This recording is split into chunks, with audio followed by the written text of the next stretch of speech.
हिंदू अब भी शांत रहोगे क्या? अब तो बात चोटी तक आ गई है। आप एक बार विचार करिए कि जो कश्मीर के पहलगांव में हुए हादसे पर केवल लोग रील्स और वीडियो देखकर शांत हो जा रहे, क्या वास्तविक में वो हिंदू हैं? क्या वो हिंदू कहलाने लायक हैं? केवल धर्म में होने से धर्मावलंबी नहीं कहे जाते। अगर सनातनी हो तो तुम्हारे कई भाई मारे गए हैं, तुम्हारी कई बेटियां मारी गई हैं, तुम्हारे कई परिवार उजड़ गए। अगर आप खून की दृष्टि से देखो, कोई नहीं मरा, केवल एक हिंदू की जान गई है। एक बेटी के सामने एक उसके बाप को गोली मार दी गई माथे पर, और पूछ रही बेटी कि यहाँ पर गोली लगने से बच सकता है? किस धर्म से हो? हिंदू धर्म से गोली मार दी गई। एक बार विचार करिए, जिस बेटे के सामने जिस पिता को गोली लगी हो, उस बेटे पर और उस परिवार पर क्या बीत रही होगी।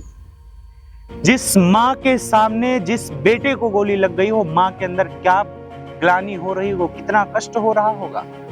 एक बार विचार करिए, जो लोग ये सोचते होंगे कि सनातन धर्म क्षम्य धर्म रखता है, क्षमा करता है, वो बिल्कुल गलत है। दया उस पर करनी चाहिए जो दया के योग्य हो। अगर आतंकियों का धर्म हिंदुओं पर गोली मारना है, तो हिंदुओं का भी धर्म होना चाहिए कि आतंकियों को सर्वनाश कर देने का पावर रखता है सनातन धर्म। आप और हम अगर शांत होकर बैठे हैं, किस लिए बैठे हैं? क्योंकि उन मेंबरों में कोई हमारा मेंबर नहीं था। जो 28 लोग मारे गए, जिस स्त्री का विवाह हुआ हो नया, 18 तारीख को किसी का विवाह हुआ हो और 22 तारीख का उसका पति, उसका सुहाग उजड़ जाए उसके सामने, उस पत्नी पर क्या बीतेगी? एक बार आप फील करके देखो, एक बार ये समझ कर देखो कि वो जो हिंदू मारे गए वो हमारे ही परिवार के हैं। फिर आपका हृदय कैसा पसीजता है। उस क्रोध में आकर, उस क्रोध में आकर इनको जवाब देने की जरूरत है। शांत बैठकर घर में टीवी लगाकर सीरियल और मूवी और चाय और चिप्स का लुत्फ उठाने से हिंदू धर्म नहीं बचेगा। आज उन्होंने अगर उनको मारा है जो हिंदू धर्म वाले हैं, जिन्हें कहते हैं ना चुन चुन कर मारना, उन लोगों ने चुन चुन कर मारा। तुम किस धर्म के हो? हिंदू धर्म के, गोली मार दी। तुम अपना हाथ दिखाओ, कलावा देखा, गोली मार दी। शरीर से कपड़े उतरवा दिए, जनेऊ है, गोली मार दी। माथे पर टीका है, गोली मार दी। सर पर सिखा है, गोली मार दी। अरे तुम्हारा भी धर्म होना चाहिए कि अब खड़े होकर आक्रोश होकर जीवन जियो।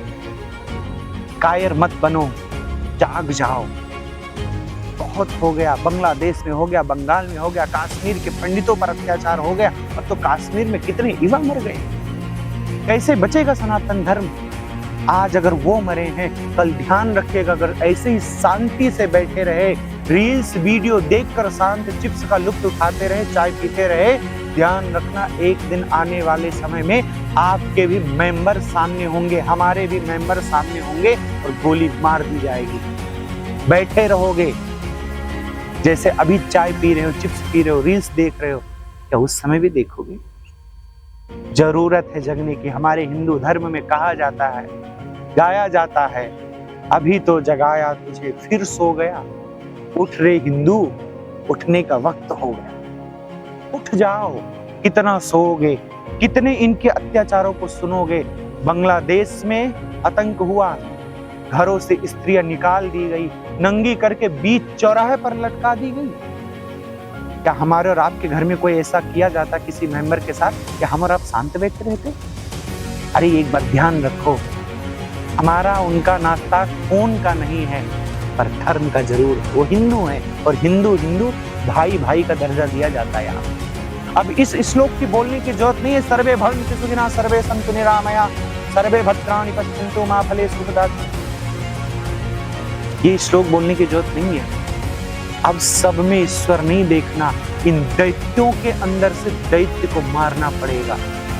हिंदू धर्म कहता है कि दया उस पर करो जो दया के योग्य हो, जो दया के योग्य ना हो उसे भी उल्टा जवाब दो। अगर वो गोली से जवाब दे रहे हैं तो तुम उनको चीर डालो। इतना पावर हिंदुओं में है। आज का हिंदू अगर जागृत हो जाए तो एक एक युवा, वो कौन है जो गोली मारकर चले गए?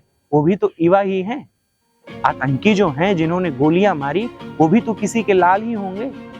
उन्होंने भी तो युवा वस्त्र धारण कर रखा, युवा शरीर है, लेकिन उनके अंदर जागृत अवस्था है। और हम हिंदू सोए हुए हैं, अब जग जाओ। और उनको भी ध्यान में आना चाहिए कि हिंदू जग गया है। ध्यान रखना, उन सब पर बहुत कष्ट है जिनके मेंबर सारने चले गए, मार दिए गए, गोली के खून लथपथ हैं। पत्नी बचा रही है, चिल्ला रही है, कोई मेरे पति को बचा लो, माथे पर गोली लग गई। एक बार विचार करिए आप कि अगर उसी मेंबर में से कोई एक मेंबर हमारा होता, क्या आप घर में चाय पी पाते? क्या आप घर में भोजन कर पाते? क्या आप इस चर्चा को बैठकर सुन के और शांत बैठकर टीवी देख सकते हो? क्या आप नहीं देख सकते ना? तो ये समझ लीजिए, अगर अभी नहीं संभले तो ये दिन आपके और हमारे घर में भी देखने को मिल सकता है। क्यों? क्योंकि हम जितनी बार शांत रहेंगे उतनी बार उन लोगों का हौसला बढ़ता जाएगा। सरकार अपने रोटियों पर मक्खन लगाने का काम करेगी। बड़े से बड़े कदम उठाने चाहिए इस पर, जो उठा रही है सरकार, लेकिन हिंदुओं को भी जगने की जरूरत। कुछ चीजें सरकार के नाम पर होती हैं, सरकार करेगी। कुछ कार्य पुलिस के नाम पर होती, पुलिस करेगी। लेकिन कुछ कार्य हिंदू धर्म पर भी है, उनको भी करना चाहिए।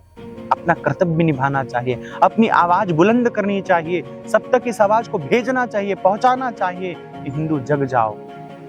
अब जो गए दोबारा नहीं बच पाओगे। और ध्यान रखना, जितना ऐसे शांत होते रहोगे, एक दिन ऐसा आएगा कि लास्ट हिंदू बचेगा उस पर भी गोली तान दी जाएगी। आपके हिंदू सनातन धर्म में, हमारे धर्म में कोई हमारे पूर्वजों को पानी देने वाला नहीं बचेगा। उनका क्रोध बढ़ता जाएगा, उनका विश्वास बढ़ता जाएगा, उनका हौसला बढ़ता जाएगा कि हिंदू कायर है, हिंदू कुछ नहीं कर सकता। लेकिन आपको बता देना चाहिए उनको कि हिंदू कर नहीं सकता, बहुत कुछ कर सकता है। उनको सजा मिलनी चाहिए, उनको लटका देना चाहिए, प्रेरणा सूत्र बना देना चाहिए कि अब अगर कुछ ऐसी गलतियां करने के विचार में भी आए तो फाड़ दिए जाओगे। इस चीज को ध्यान रखना चाहिए। गंदी वीडियो, गंदी रील्स तो सब तक भेजते हो। युवा, जितने भी युवा आपके व्हाट्सएप से, आपके फेसबुक से, आपके इंस्टा से जो भी जुड़े हैं, सब तक भेजो इस वीडियो को। और आपके जो भी विचार हो तो सारे विचारों को आप कमेंट बॉक्स में भेजिए। और जो भी आपका विचार होगा मैं आपको सुन के उसका रिप्लाई भी अवश्य दूंगा। अब जाग जाओ, फिर कहूंगा जाग जाओ, फिर कहूंगा जाग जाओ।